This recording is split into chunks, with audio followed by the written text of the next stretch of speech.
오늘 본문인 이 민수기 13장 21절에서 33절 말씀은 우리가 잘 아는 말씀입니다. 비정탐꾼들이 와서 악평함으로 결국은 이제 이스라엘 백성들이 그 땅에 들어가지 못하게 된 결과를 낳은 사건입니다. 자유민주주의 국가에서 의사결정 방식 중에 가장 보편적인 방법이 다수결이죠. 과반수 이상 찬성하거나 제적 인원 3분의 2 이상 찬성하면 할 때 어떤 결정들이 나는 것입니다. 여당과 여당이 총선에 목숨을 거는 이유가 이 때문입니다. 과반수 이상의 의석을 확보하면 어떤 법안이든 쉽게 통과시키거나 반대할 수 있기 때문이죠. 다수결은 의사결정의 효과적인 방법이긴 하지만 반드시 좋은 결정을 내릴 수 있는 것은 아닙니다. 다수의 의견이 항상 옳은 것은 아니기 때문이죠. 어제 엄중하게 선발된 국가대표 정탐꾼 12명이 40일 동안 가나안 땅을 정탐하고 돌아왔습니다. 똑같은 시간에 똑같은 곳을 가서 똑같은 상황을 보고 경험했습니다. 그런데 우리가 아시다시피 여호수아와 갈렙의 다른 10명의 정탐꾼은 우리가 흔히 말하는 메뚜기 콤플렉스에 빠진 채 돌아왔습니다. 우리가 스스로 보기에도 메뚜기 같았다라고 말하고 있습니다. 하나님의 편에 선 사람은 12명 중에 2명이니까 6분의 1밖에 되지 않았습니다. 다수결로 하면 당연히 여호수아와 갈렙이 틀린 것입니다. 오늘 말씀에 보면 갈렙이 구구절절 옳은 말을 하고 있지만 아무리 목소리를 높인들 먹혀들 리 없습니다. 다수결의 사회에서 소수의 의견은 아무리 옳은 의견도 철저하게 무시당할 수밖에 없습니다.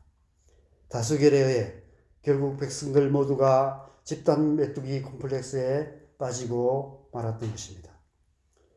이런 말이 있습니다. 모두가 yes 할 때 no 할 수 있는 용기, 모두가 no 할 때 yes 할 수 있는 용기. 오늘날 우리 그리스도인들에게 절대적으로 필요한 것은 그런 용기가 아닐까, 이런 생각이 듭니다. 하나님께서 지금 이 시대에 용기 있는 그리스도인들을 찾고 계십니다. 특별히 우리의 다음 세대들 가운데 이런 용기가 필요하지 않은가, 이런 생각을 많이 합니다. 우리의 자녀들이 세상을 너무 두려워하고 있습니다. M4 시대라고 말합니다. 직장도 포기하고 연애도 포기하고 결혼까지도 포기하는 시대라고 말합니다. 서울 한복판에 거대하게 솟아있는 롯데타워를 보면 마치 네피림의 후손 안악자손을 보는 것 같습니다. 제가 얼마 전에 해운대를 갔는데 해운대의 그 높은 그 건물들, 빌딩들, 그 아파트들, 그런 것들을 보면서 저기에는 누가 살까, 이런 생각이 들었습니다. 이 세상이라는 거대한 구조 속에 안악자손 같은 사람들이 이미 좋은 자리를 다 차지하고 있어서 아무리 둘러봐도 내가 비집고 들어갈 틈이 없어 보입니다. 이 세상 어디에도 내 자리는 없는 것 같이 보입니다. 금수저, 은수저, 헛수저라는 말까지 생겨나고 있습니다. 오늘 말씀의 안악자손은 가나안 땅의 금수저라 할 수 있을 것입니다. 우리의 자녀들 가운데 가나안 땅을 눈앞에 두고도 안악자손이 두려워서 선뜻 발을 내딛지 못하는 오늘 이스라엘 백성들처럼 이 세상의 문지박을 밟고 선 채 한 발짝도 내딛지 못하고 있는 자녀들이 많이 있습니다. 학교를 졸업하지 않고 계속 학생 신분을 유지하려고 휴학 복학을 반복하고 있는 아이들도 많이 있습니다.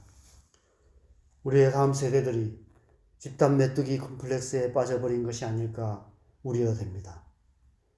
오늘 이스라엘 또 정탐꾼들이 정탐한 가나안 땅은 우리 사는 이 세상을 상징합니다. 하나님께서는 지금 하나님의 백성된 우리를 이 세상이라는 가나안 땅으로 인도하고 계십니다. 무엇을 하라고 하시는 것일까요? 그들 사이에 비집고 들어가서 기생충처럼이라도 살아남기를 바라시는 것일까요? 그들과 경쟁해서 그들보다 더 좋은 자리를 차지하라는 것일까요? 하나님께서는 이스라엘 백성들에게 가나안 땅을 유업으로 주시면서 명하신 말씀은 너무나 분명합니다.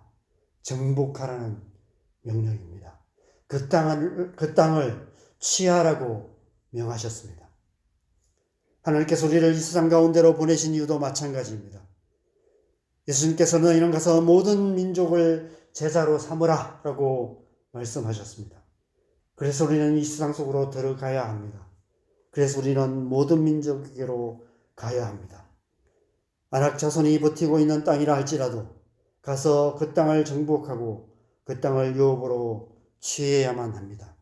모든 민족을 제자로 삼아 아버지와 아들과 성령의 이름으로 세례를 주고 하나님의 말씀을 가르쳐 지키게 해야 합니다. 마태복음 10장 16절에 보면 예수님께서 제자들을 파송하시면서 내가 너희를 보냄이 양을 이리 가운데로 보내는 것 같다라고 말씀하십니다. 하나님께서도 아신다는 것입니다. 이 세상이 그런 세상이라는 사실, 안악 자손들이 버티고 있는 땅이라는 사실을 아신다는 것입니다. 그런데 이스라엘 백성들은 가나안 땅이 그런 땅인 줄 몰랐던 것 같습니다. 하나님께서 젖과 꿀이 흐르는 땅이라고만 하셨지 그 땅의 금인 가운데 안악 자손이 있다는 사실은 말씀하지 않으셨기 때문입니다. 왜 이 사실을 말씀하지 않으셨을까요? 그 얘기까지 하면 이스라엘 백성들이 처음부터 겁먹고 도망갈까봐 일부러 감추신 것일까요? 그렇지 않습니다. 아무런 문제가 안 되기 때문에 말씀하지 않으신 것입니다. 하나님께 안악 자손 따위는 안중에도 없으셨던 것이죠. 아무런 문제도 아닌 것을 하나님께서 말씀하실 이유가 뭐가 있겠습니까? 제가 이전에 선교단체에 함께 사역했던 리더들 가운데 진짜 극단적인 믿음의 그 비전을이라고 하죠. 그런 분들이 계셨어요. 주변 사람들이 그분을 뽕쟁이라고 불렀습니다. 그분이 선교부를 담당하실 때 인도나 저런 제3세계 선교지를 정탐하고 와서는 마치 모든 것이 준비되어 있는 것처럼 그렇게 사람들에게 도전을 했습니다.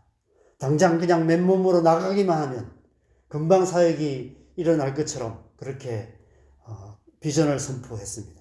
그래서 그 도전에 마음이 움직여서 그 땅으로 간 선교사님들이 황당해했다는 뒷얘기들이 들리곤 했습니다.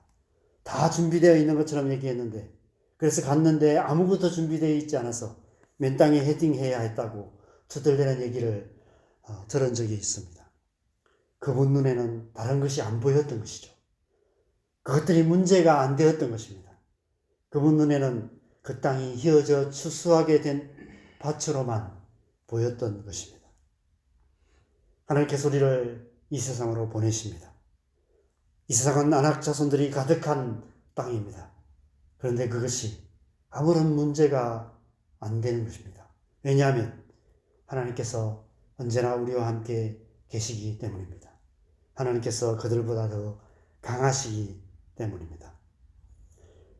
그래서 예수님께서 주신 그 대의 명령 가운데 그 마지막에 이런 분명한 약속을 주십니다. 볼지어다 내가 세상 끝날까지 너희와 항상 함께 있으리라. 그래서 우리에게는 무모한 믿음이 필요합니다. 담대한 용기가 필요합니다. 큰 산아 네가 무엇이냐 스룹바벨 앞에서 평지가 될지어다 담대히 선포하며 세상을 향해 열방을 향해 담대하게 나아가야 하는 것입니다. 그렇지만 너희는 뱀같이 지혜롭고 비둘기같이 순결하라 하신 말씀은 늘 기억하며 살아야 합니다. 뱀같은 지혜, 납작 엎드려서 겸손하게 우리의 어떠함을 드러내지 아니하고 그렇게 또 지혜롭게 반응하며 그럼에도 불구하고 그들과 똑같지 않은 비둘기 같은 순결함으로 이 세상 속에 들어가서 세상을 이기는 삶을 살아가야 하는 것이죠. 저와 여러분이 그리고 우리의 자녀들이 그렇게 이 세상 속에 들어가서 세상을 이기는 하나님의 사람으로 살아갈 수 있기를 주님의 이름으로 간절히 축원합니다. 함께 기도하겠습니다.